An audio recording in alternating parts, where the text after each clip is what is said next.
You say that all whites are racist. Can you expound on that, please? Any white person who was born, raised, and schooled in the United States of America, if you aren't a racist, you're a miracle. Either that or you decided to educate yourself.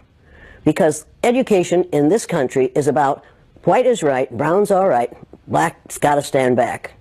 Yellow's mellow, but whites, we educate in a way that says that white males have done all the adventures, have made all the adventures, have done all the discovering, have made all, everything that is good and has been accomplished according to social studies, which is actually anti-social studies, by white males. It's a lie. But we do that in order to maintain the myth of white superiority. The myth of race has to be maintained at all costs in this country. Because if white people have to give up the color of their skin as being something that makes them perfect, what do they have left? If we start teaching the truth about history, if we start teaching about Nile Valley contributions to civilization, it will totally change the way we conduct ourselves in the classroom. White people created racism. Anything you create, you can destroy. God created human beings, the human race, and they started out black women. White people created racism. Human beings created racism. It's time to get over it. So, if all white people are racist, according to you, can they be reprogrammed? Of course they can.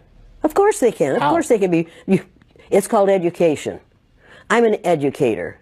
The word educator comes from the root duc dus, which means lead, the prefix e, which means out, the suffix ate, which means the act of, and the suffix or, which means one who does. An educator is one who is engaged in the act of leading people out of ignorance. Now, I know you can change them. The second year I did the blue-eyed, brown-eyed exercise in my classroom, it was filmed by the Canadian Broadcasting Corporation.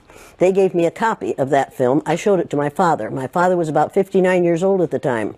He's been a farmer all his life. He raised six kids, lost one, raised six. Watched that film as a 59-year-old man. When it was over, he stood up, and with tears in his eyes, he took his red handkerchief out of the back pocket of his overalls, his bib overalls, and said, "I wish somebody had taught me that when I was 9 years old." Nobody had dare say to me, "This doesn't work. This is too harsh. This isn't necessary. You can't teach an old dog new tricks because they're wrong." You can teach an old dog new tricks. You can teach people to give up the myth of racism. Somebody taught the Greeks to give up the myth that the sun was a god in a golden chariot that went across the sky every morning. They believed that for hundreds of years. We have believed the myth of 3 or 4 races, different races in this country, for long enough. 572 years or something like that is enough of that. It was a lie to begin with, and it's a lie. Oh yeah, in 30 years, white people will have found out that they have no choice but to get along with those who are different from themselves. I'm not willing. I'd love to wait, but I can't. At my age, I'm not going to be here in 30 years. But we could change this situation if we chose to. You want to talk about forgiveness? You want to talk about changing this thing? I cannot understand how Japanese people can stand the sight of any of us, and yet they do. I cannot understand why black people who have been subjected to the ugliness that they've been subjected to in this country can get up every morning and go to work among us and not be absolutely furious. And I don't understand why we allow white people to behave the way they do. I don't understand that. We have got to stop tolerating the intolerable. If it's intolerable for my black cousins, and every black person on this earth is one of my cousins, if it's intolerable for them, it's intolerable for me. I will not tolerate it. I will not tolerate it. That is not that. I am required not to tolerate that kind of treatment for the people who are related to me. And that's every person on the face of the earth. If your ignorance is such that you'll mistreat somebody because of your ignorance about the color of their skin, don't do it around me. Number one, I've been threatened with death lots of times. Now I say, go for it, fool. My husband died 4 years ago. Being with him would not be a bad thing for me. Death is not the worst thing that can happen to you.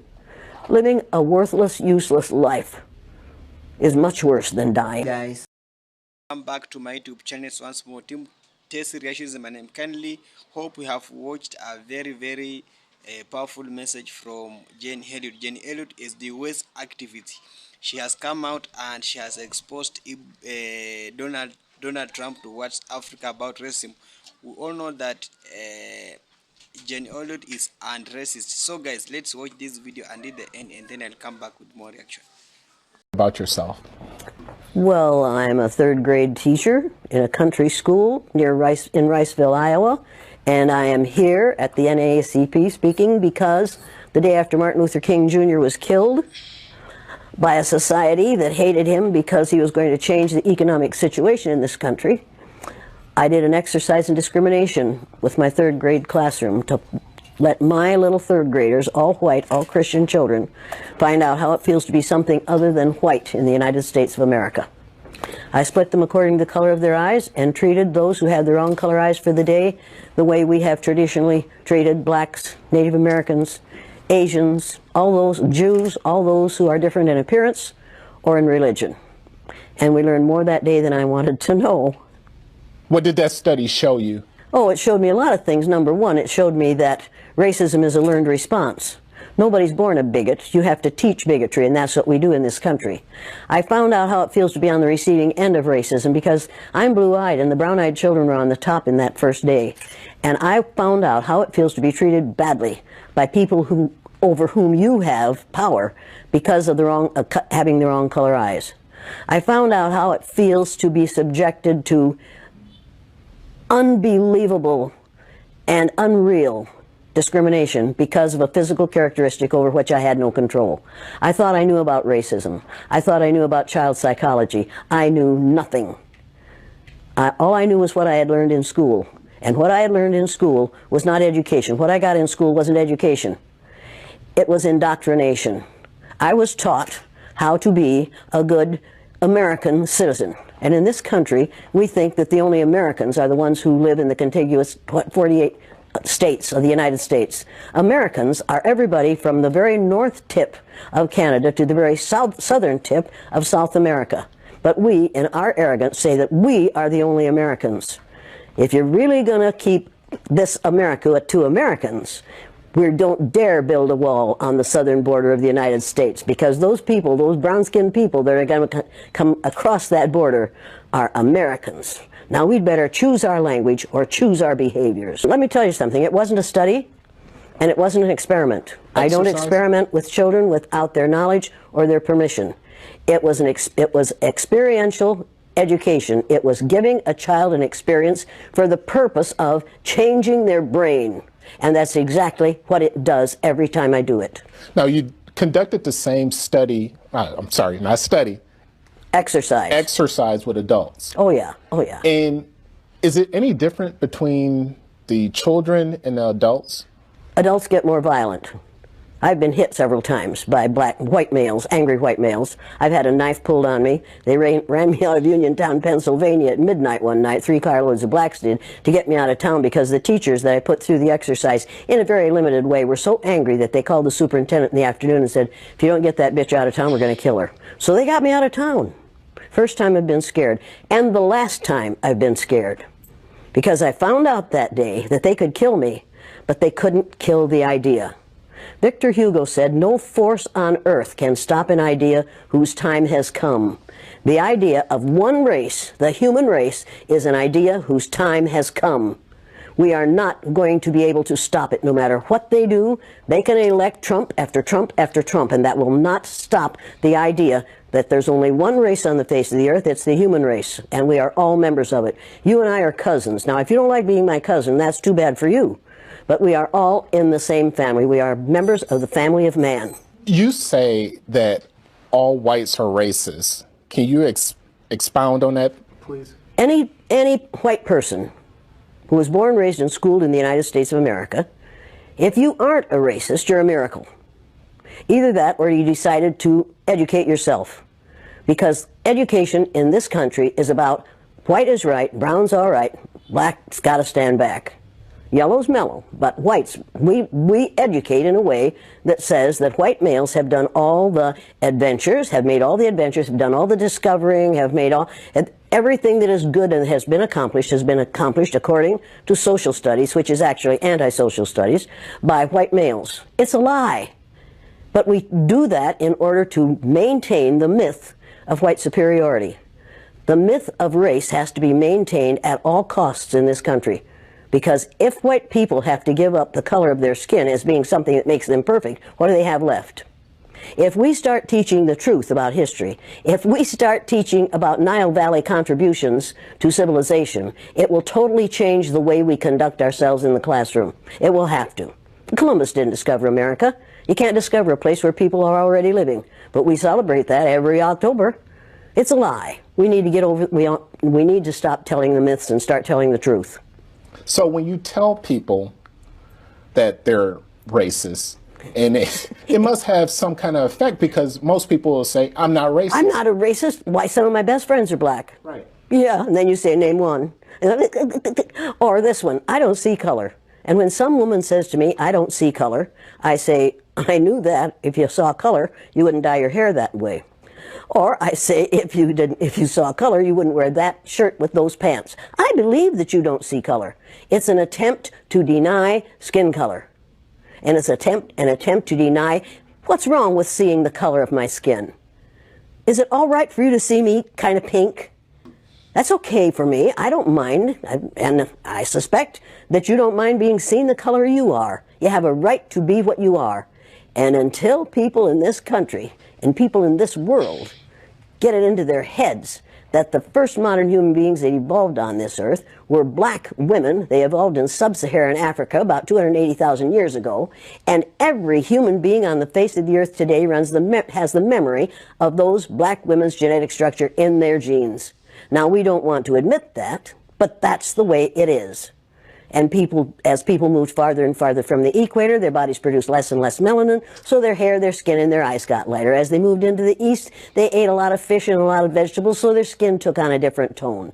I found that out when I was raising little kids. My husband worked in a supermarket. He was the head of the produce department, and they had lots of oranges that they couldn't sell, so he'd bring them home, and I was feeding my kids orange juice like you never saw in your life. They began to have an orange cast to their skin. I thought they had a liver problem. So I took him to the doctor, and she said, what are you feeding these kids? I said, well, lots of orange juice. She said, stop it if you wanted to stop being orange. Now, if you think that skin color isn't anything other than the body's natural reaction to the natural environment, get over it. So if all white people are racist, according to you, can they be reprogrammed? Of course they can. Of course they can. Of course they can be. It's called education. I'm an educator.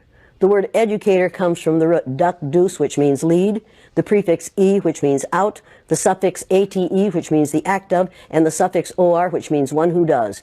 An educator is one who is engaged in the act of leading people out of ignorance. Now, I know you can change them. The second year I did the blue-eyed, brown-eyed exercise in my classroom, it was filmed by the Canadian Broadcasting Corporation. They gave me a copy of that film. I showed it to my father. My father was about 59 years old at the time. He's been a farmer all his life. He raised six kids, lost one, raised six. Watched that film as a 59-year-old man. When it was over, he stood up, and with tears in his eyes, he took his red handkerchief out of the back pocket of his overalls, his bib overalls, and said, I wish somebody had taught me that when I was 9 years old. Nobody had dare say to me, this doesn't work, this is too harsh, this isn't necessary, you can't teach an old dog new tricks, because they're wrong. You can teach an old dog new tricks. You can teach people to give up the myth of racism. Somebody taught the Greeks to give up the myth that the sun was a god in a golden chariot that went across the sky every morning. They believed that for hundreds of years. We have believed the myth of 3 or 4 races, different races in this country, for long enough. 572 years or something like that is enough of that. It was a lie to begin with, and it's a lie. Now, we often hear about reverse racism now. There's no such thing as reverse racism.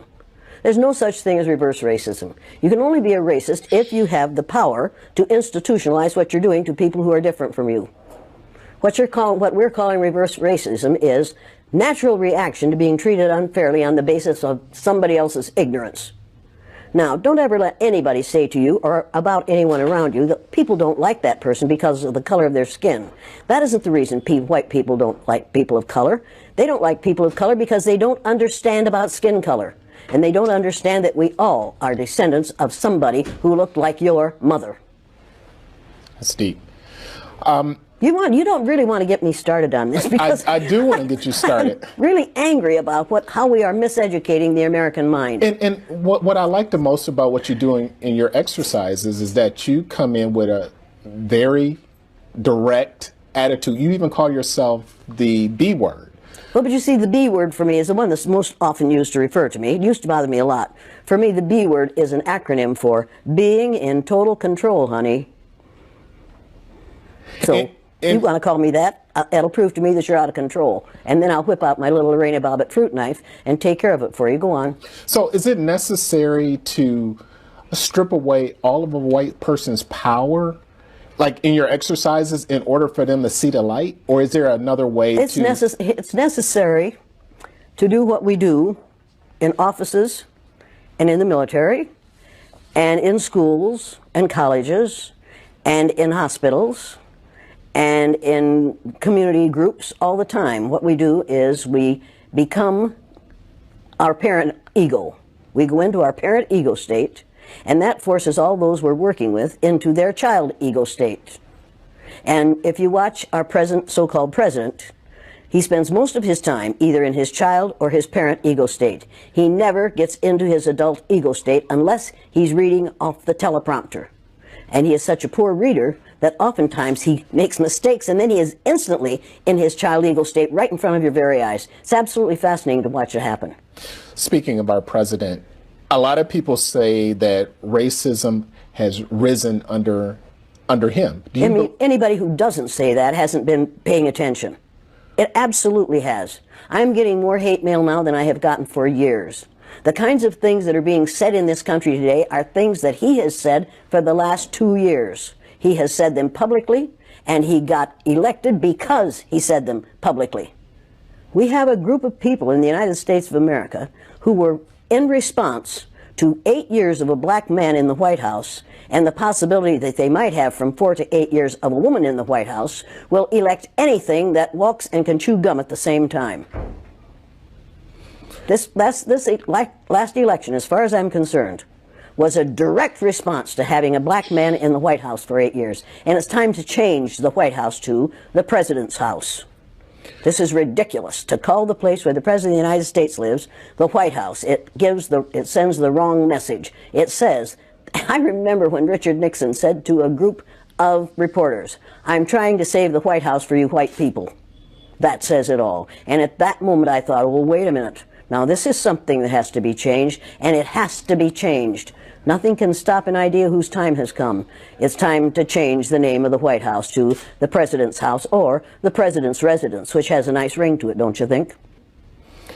With the state of the country being what it is right now, there's a lot of conversations taking place about, let's have a conversation about race.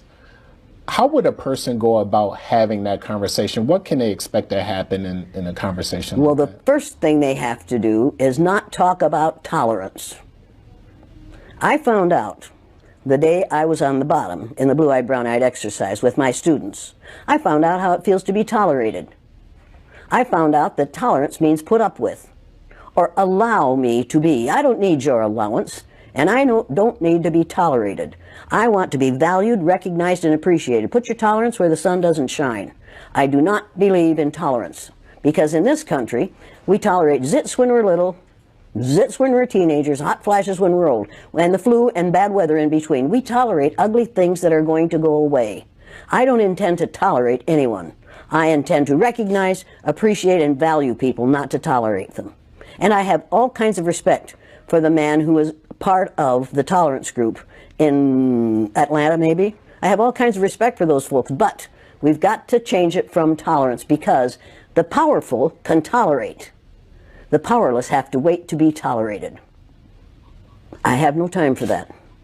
I like that. No, I'm going to get lots of angry responses to that one. And I understand that. But I'm reading a book right now.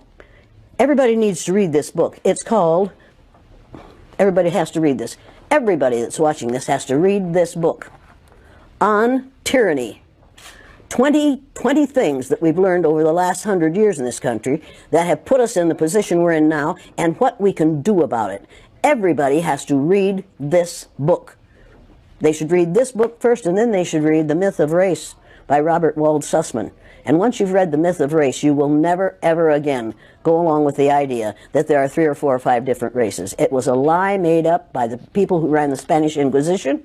And before that, there were different colors, but race had nothing to do. There was only one race, the human race. We made that whole thing up. It's time to get rid of it. We have the power to do that. This country got ready for World War II in about 6 months. And you're telling me that we can't destroy racism? White people created racism. Anything you create, you can destroy. God created human beings, the human race, and they started out black women. White people created racism. Human beings created racism. It's time to get over it. Can we go back 1 second? Sure you can. You criticized President Trump. Did I? One thing that a lot of people have criticized former President Obama on was not speaking out on race enough. Do you think he failed in that? What if he had spoken out enough on race? Imagine what would have happened to him. The man is still alive. Do you remember Dr. Martin Luther King Jr.? Do you remember Malcolm X? Do you remember all those people have been killed not because of the color of their skin, but because of the fear of white people that someone who isn't white is going to look better, sound better, act better, do better than they do? Mr. Obama was the president of all of us. He wasn't just the president of black people. He was the president of all of us. The man who's there now is and claims to be the president of the people who look like him. When he says, make America great again, what he's really saying is, make America hate again. Human rights activist Jane Elliott. Today, most urban sectors, especially Milwaukee, remains hyper-segregated. Why is it taking so long, or why doesn't it seem like we can move the button on diversity in neighborhoods? Because the people who have the power in this country are the people who have the money. And the people who have the money are going to decide where people live. You need to realize that there are more children attending segregated schools in the United States today than there were previous to Brown versus Board of Education. And that's a fact. You need to realize that it is not the intent of white people to let this situation change in favor of anyone but themselves. And right now, white people are really frightened. If you don't understand the destruction of Planned Parenthood offices, and you don't understand the wall that we're going to build on the southern border of the United States, you haven't read the book The Birth Dearth by Ben Wattenberg. Ben Wattenberg was a brilliant Jewish man who was a member of the American Enterprise Institute. And he wrote a book, the first paragraph of which says, the main problem confronting the United States today is there aren't enough white babies being born in this country. He was an advisor to presidents of the United States. He wrote the book in 1987. He says if we don't change this and change it rapidly, white people will lose their numerical majority in this country, and this will no longer be a white man's land. Now, I'm not misrepresenting this. I'm telling you almost exactly what he says. He says there are 3 things we can do to solve this. Number 1, we could pay women to have babies, as they have been doing in Western European nations for years. Then he says, and these are his words, not mine, unfortunately, we would have to pay women of all colors to have babies, so we don't want to do that.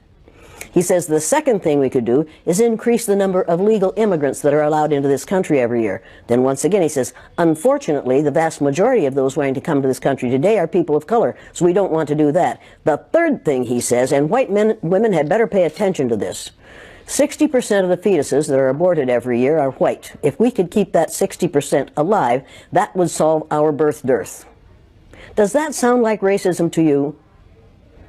And if it doesn't, I want to know why it doesn't. If it doesn't, you don't understand what racism is.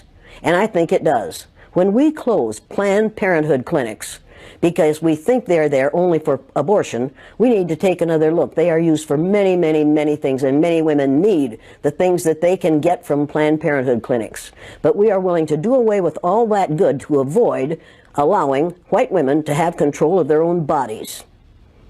Now, nobody had better tell one of my daughters or granddaughters what they can do with their body. You haven't that right. Now, it would be interesting if we were as concerned about sperm cells, wouldn't it? I mean, we could take a whole lot of fun out of you boys' lives. Right. A lot of people don't understand the trauma associated with race and racism. Can you talk a little bit about the trauma associated with? The trauma associated with it? Yeah. One of the main traumas is it tells white people that they are superior because of the lack of melanin in their skin. And then they find out suddenly that we've got a black president. That's traumatic. That's where the trauma is. Living a lie, finding out the truth is traumatic. Finding out now, recently, that within 30 years, white people will be in the numerical minority in this country is going to be traumatic. And that's the reason we have to solve this problem, and we have to solve it now. I will ask folks tonight, how many of you black folks want to get even with all white people? And that's what white people are quite certain blacks are going to want to do, is get even with all white people. And nobody will raise their hand. And then I'll say, how many of you want to get even with one or two? Every hand will go up, and you know why, and so do I. White people are scared to death right now, particularly white males. They're scared to death that they are going to lose their power in the future. And they are. But if you want to get ready for the future, if you want to be treated well in the future, treat others well in the present. What we do in the present constructs the future. What we have done in the past, we can learn from that. And we'd better learn from that. Those who forget the mistakes of the past are doomed to repeat them. And when you read this book, you'll realize that that's exactly what we're doing. We're repeating the mistakes that we have made in the past because we aren't teaching about these mistakes in the present. We are not teaching history that is true. We aren't teaching social studies that is true. We aren't even teaching true geography, for God's sake. Have you seen the Mercator map recently? Have you seen that great big Greenland hanging down in the middle of that map like a ripe plum? And have you seen the legend at the bottom that says South America is actually 9 times larger than Greenland? Were you aware of that? Most of those watching this program are not aware of that. What's your question? The question on the wall is, there's, you know, when you talk to people about the wall, certain people about the wall, there's certain people for it, certain people against it. The people who are for it, what's their mindset? They're scared. They're afraid those people, those immigrants are going to come over here and take their jobs. Let me tell you something. You can build a wall 50 feet tall, and smart Hispanics, Latinos, smart Ecuadorians, smart others are going to tunnel under that wall and come up in their friend's house on the other side. You can build walls until hell freezes over. You will not keep that immigration from happening, and you better hope we don't keep that immigration from happening. We need those people. Do you know what will happen to the economy of this country if we take all the people who are brown-skinned immigrants out of this country, if we send them back? Do you know what will happen to our economy? Do you know what will happen to farming in California? Do you know what will happen to the price of your fruit? Do you know how hard it will be to get a good avocado? Do you have any idea what will happen to this country's economy if all those brown-skinned people go back to Mexico? I don't think we do. I don't think people have thought about that because they are being taught not to think. They are using a language. Right now, we are using a language that includes words like extremism and ugly language about people who are different from ourselves. People are listening to those words. They aren't listening to the philosophy behind them. They aren't listening to the core principles which this person has none of. Now, just a couple more questions. When we hear, when I hear people say that they're not racist and things like that, and we talk about building racial harmony in this country, I don't think I'll see it in my lifetime. Can you predict in the near future or far future when we will ever have racial harmony? Oh yeah, in 30 years, white people will have found out that they have no choice but to get along with those who are different from themselves. I'm not willing. I'd love to wait, but I can't. At my age, I'm not going to be here in 30 years. But we could change this situation if we chose to. During the Second World War, we called the Japanese, and you'll pardon me, but this is what we called them, slant-eyed little yellow. We didn't say that about the Germans. After the war, we rebuilt Germany and Japan, and we get along beautifully with the Japanese. That was in 1945 that we finally won that war. How many years ago was that? Figure that out quickly. I'm not a math person, but... You're not a math person, but you know it wasn't that far. Right. And it didn't take 50 years for us to have peace with the Japanese and the Germans, even though we dropped 2 atomic bombs on Japan. The Japanese hadn't killed 10 million people. Nowhere near that. We didn't drop any bombs on Germany, any atomic bombs on Germany. They were a different kind of people. We couldn't afford to do that. We killed how many Japanese people with 2 atomic bombs? And they forgave us. You want to talk about forgiveness? You want to talk about changing this thing? I cannot understand how Japanese people can stand the sight of any of us, and yet they do. I cannot understand why black people who have been subjected to the ugliness that they've been subjected to in this country can get up every morning and go to work among us and not be absolutely furious. And I don't understand why we allow white people to behave the way they do. I don't understand that. And my 3rd graders, after they'd gone through the exercise, couldn't understand it and wouldn't tolerate it. And when they went up to junior high and a junior high teacher used the N-word, one of my former students said, "If you're going to use that word, I'm going to go out in the hall until you stop using it, because we don't use that word in this school." That was a 7th grader who told his teacher off. When we have enough students who are willing to confront people who are making racist, sexist, ageist, homophobic statements, we're going to be better off. We have got to stop tolerating the intolerable. If it's intolerable for my black cousins, and every black person on this earth is one of my cousins, if it's intolerable for them, it's intolerable for me. I will not tolerate it. I will not tolerate it. That is not that. I am required not to tolerate that kind of treatment for the people who are related to me. And that's every person on the face of the earth. If your ignorance is such that you will mistreat somebody because of your ignorance about the color of their skin, don't do it around me. Number 1, I've been threatened with death lots of times. Now I say, go for it, fool. My husband died. Hello guys, welcome back to my YouTube channel once more. Tessie Reaction is my name. Kindly, if you are watching this video for the first time, make sure you subscribe, like, share and comment. So guys, in today's video is about Jane Elliott. Hope you have watched a very powerful message from a white lady called Jane Elliott. Jane Elliott is the anti-racist, and she has really fighting for we as Africa. So this activist has come out and exposes what United States normally do towards Africa, and what we Black America are now facing in Europe. So she has come out and exposes this threatening and also this racist in United States. So as we all know that Jane Elliott is an educator and is anti-racism person. She is the only one person who is now speaking about the racism in the world, and she has really defending the interest of Africa and also black people, and she has been championing the unity in Africa and also the unity in diaspora. And this time round, she has come out and she has said a warning to Donald Trump to stop bullying we as African, because she has said that we African, we must now be respected because of one origin. Because so she has said that we Africa, we came from one origin, because whichever who is Caribbean, who is Jamaica, who is the Black America, we all come from Africa.